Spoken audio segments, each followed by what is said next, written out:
Welcome. This is the 43rd episode in the martial poetry series. So in this movement we're going to be covering today is from Xinyiliuhe, and it's called Dragon Stepping. So the key poetry that we're going to be taking a look at is the concept of the dragon, right? So first I'll show you the movement real quick. It's a stepping pattern.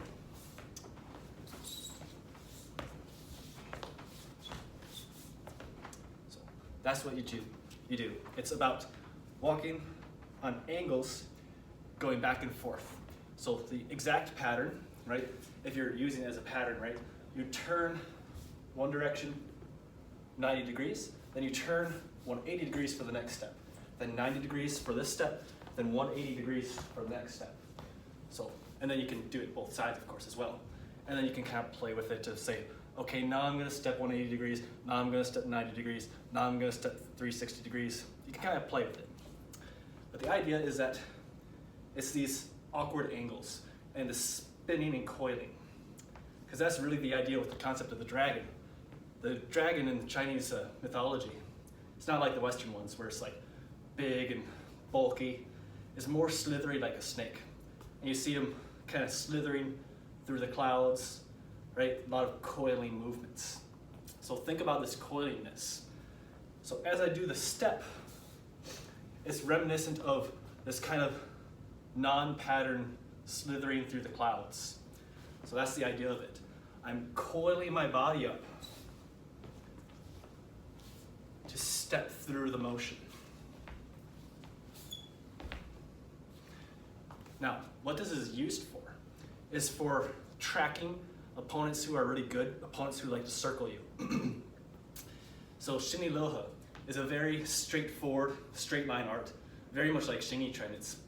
It's a later, like, because Xinyiliuhe then came, and then Taijiquan, and then Xingyiquan came after that.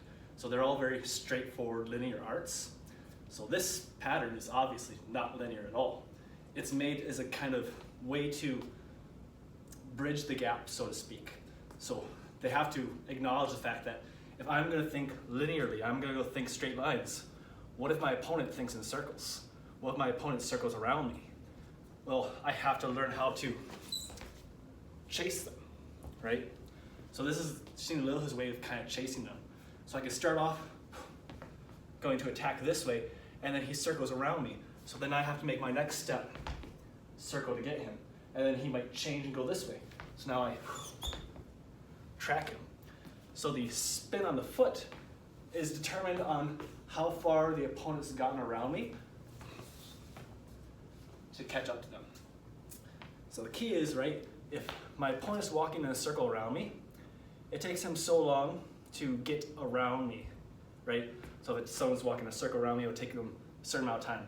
It'll take me less time to just turn, right? If he walks 90 degrees around me, I turn this. So that's how Xinyiliuhe kind of looks at it. I will go straight, but if you circle, I'll turn and go straight. I'll turn and go straight. I'll turn and go straight, right? So that's how it's kind of balancing itself, balancing its art so that when the opponent doesn't play your own game, you can continue to play your game, but you can catch them on that line, right? So as they circle, you change the line, you change the direction of your line, and just keep blasting through. So that's the idea. And the dragon concept is this idea of coiling and twisting and turning which way you're going. So that's the concept of dragon stepping in Xinyiliuhe. Thank you very much. Enjoy.